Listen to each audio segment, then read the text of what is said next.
I started my teaching career as a high school English and speech teacher. And let me tell you that last year in the classroom was one of the most stressful ones of my life.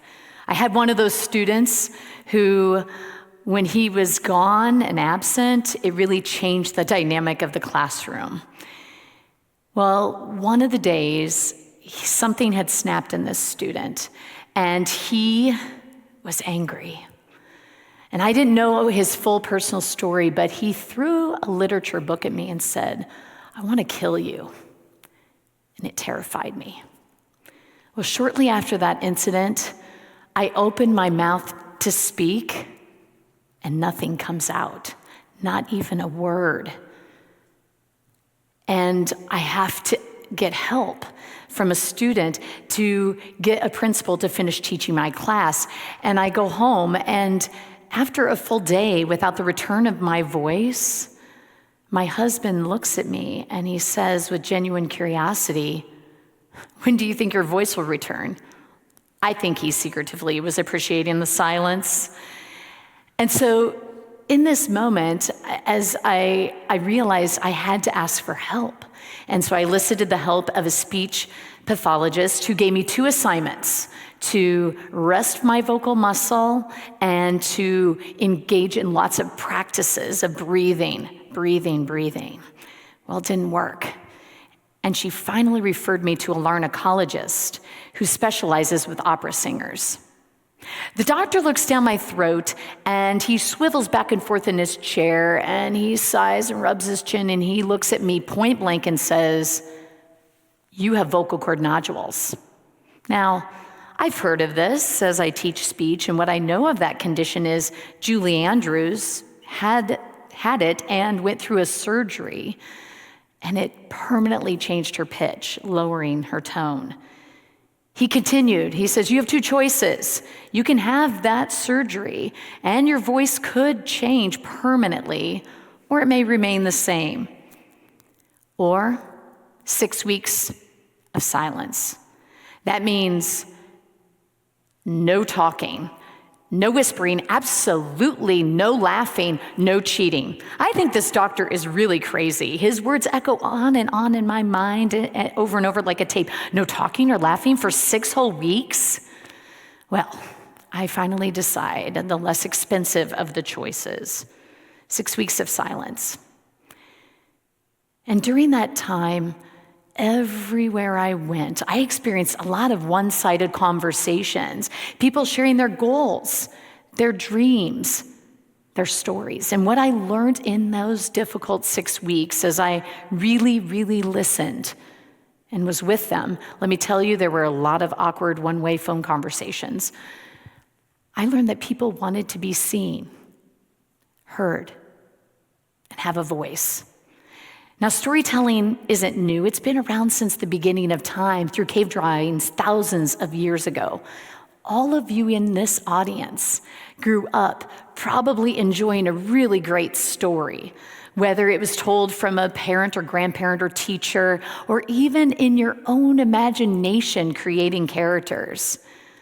We're wired for stories because they connect us as human beings and allow us to emote emotions and to tell us what it means for being human. Because when we hear "once upon a time," or "boy, do I have a story for you," or "3 men walk into a bar," it piques our curiosity. In fact, cognitive psychologist Jerome Bruner has stated that stories are 22 times more memorable than data. Our brains are wired for stories. Researcher Paul Sack has said that oxytocin, that love hormone, actually increases in the brain when we hear stories. Stories heal us. They help us through devastating events like losing a child or another loved one, or going through very difficult failures to help us gain perspective. As a holistic communication strategist and author of the book Discovering Our Magnetic Speaker Within, I've had the beautiful opportunity of working with a wide range of individuals from around the world And I have witnessed firsthand how stories can promote social change. They can help us really embrace resilience in the face of challenges, as well as embark upon empowering experiences in self-efficacy. One of my clients, Seth, a farmer, has talked about his son having a disease, a rare one. And when he had a doctor look at him at an appointment and say, "Where did you get your water from?" Seth knew he had to change his farming practices. And so he started to not only change his practices, but speak and advocate for soil health, encouraging and hoping to have other farmers better their practices, and to push for policy changes, promoting social change. Another client of mine, Meg, has actually got adult onset epilepsy, and she lost her nursing position because of that. And she started to share her story. And after a risky brain surgery, she realized she had a vision. She had been told over and over again, "You can't." And so she decided to start a nonprofit, Camp You Can, to support others with epilepsy, to do really cool things like ziplining and archery. And finally, I had a wonderful opportunity to coach a high schooler for a teen storytelling event, Allie. And she talks about how difficult it was to be raised by an alcoholic father who didn't nurture her or see her for who she was. And after her story, she had another teen audience member, a young woman, come up to her and say, ask her if they could have a picture taken together. Allie, puzzled, asked, "Well, why?" And this woman says, "Because your story inspired me. So when I have a rough day, I can look at that picture of us and know that if Allie can do it, I can too."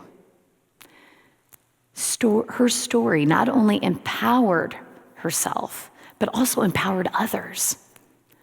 Now, in order for your story to make an impact, it needs to be relatable and authentic. It's embracing and balancing what author and consultant Anthony Sani has labeled the 3 storytelling mindsets: social, performance, and vulnerability. Now, the social mindset is really referring to having an audience as part of your story. The performance mindset is your vocal and physical delivery to captivate your audience into your story. And that vulnerability mindset is your willingness and commitment to open up. Now, I love what Brené Brown says about vulnerability, that last mindset. It's a paradox, that we love to see it in other people, but we don't really we see it as weakness within ourselves. But it has the most power when we share it in stories. All of you in this audience have a story inside of you. You have the ability to be a more magnetic storyteller, one who uses their words, voice, and body to elicit the desired impact. I want to share with you my magnetic model. At the core is a mindset. It's coming with an audience and heart-centered intention to be about them. And building from that into that next layer is your message. It's the words and style in which you express yourself. And that final layer are your mechanics, your vocal and physical delivery, the words and the way in which you are seen, heard, what the audience sees from you. It's the essence of who you are as a storyteller. Now, you might be asking yourself, well, how do I do this? How do I be a more magnetic storyteller? Well, I'd love to share with you 3 tips today. The first of these is mine for the gold. Our stories are gold. It's asking yourself, what do you want the story to do for you and for your audience? Are you wanting to persuade them to buy a product to grow your business, or inspire others at an event, or just connect with another human? It's going into that situation with a storyteller lens. For example, my son loves playing the game of golf, and just recently we were shooting 9 holes together, and he had a beautiful nearly perfect game. He had 6 holes where he had shot par. And he got to hole 7 and hit a double bogey. Now, if you know anything about golf, par's really good, double bogey is 2 over par. And I could tell he was frustrated. He went to pick up that ball and he was gonna throw it in anger and frustration. And he paused, he took a breath and put it back in his bag. And we walked on to holes 8 and 9, and he then not only hit a par, but then a birdie. And I asked him, what happened? And he said to me, Mom, I had 2 choices. I could either eventually practice being calm, or in this moment, be calm. For me, when I go with that storyteller mindset, I have learned so much that your success comes from your mind and your heart. Tip number 2, create a clear objective. Start a story journal. List those various themes, the lessons learned from your professional to your personal experiences. Right now, I'm wearing a very special bracelet I received as a gift recently on a solo trip to Bali from Toya. She talks about, at 8 years old, she saw a New York Times article and absolutely told her parents, I'm gonna make it big and go to New York City and start my own business. And she does. And then what's really exciting is she not only makes enough money, saves it, and gets to New York and comes back to Bali to start 2 businesses. One in foods and organic foods, and the other in Toya Salts, healing the world. Now, the last tip I have for you is to practice. Share your story in various contexts. For me and my business, I was given a challenge from my business coach to do a 30-day Facebook Live challenge. And I did it day after day, even though I was resistant and reluctant. But I found in that practice, day 26, there was this metamorphosis that came out of me, that I could and share that passion and let it lead my communication, that it came inside. And that the more you practice, the more you are a storyteller. So all the storytelling tips in the world are great, but at the core, you have to believe you are one. As John Capecci says, we're all natural orators of our own lives. And we tell stories with friends and family, yet freeze and fail to do so in spaces where we can create real positive changes. Imagine if Anne Frank never journaled about the Holocaust experience, exploring the futility of war and the need for human connection. Imagine if Brene Brown never expressed her vulnerability and shame journey. And imagine if Malala never shared being shot and marginalized for her beliefs. You know, I had learned something very valuable from a client recently, and she asked in a communication coaching program if I see myself as a storyteller. And I realized in that moment that my voice had been taken from me so many times that it's very difficult to call myself storyteller. You know, from the time when I was a child and I was shushed and called a big mouth for just having enthusiasm for wanting to read aloud, or as a college student being taken advantage of by 2 men after saying no multiple times. And even recently, in the process of writing and publishing my book, my revisions editor looks at me and says, Tina, you're a smart woman.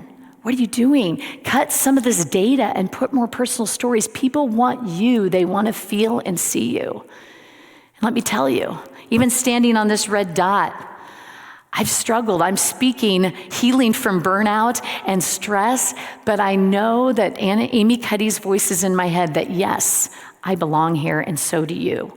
All of you have stories. So I want you to do what I want. I want us all to proclaim it together. So in front of you, you have a sheet of paper, and I want you to write, I'm a storyteller and I own it. I want you to see it, feel it, believe it. And we're going to do it together here. So quickly write on that paper, I'm a storyteller and I own it. And as you're doing that, I want you to really take into consideration, and the markers are at the end of the pews there, take into consideration that stories are treasure troves. They have the power to transport our heads to the audience's hearts. They're a means of self-expression, and it's a means of really owning your truth and sharing it unapologetically, because we learn from what you learn, and we do so through stories.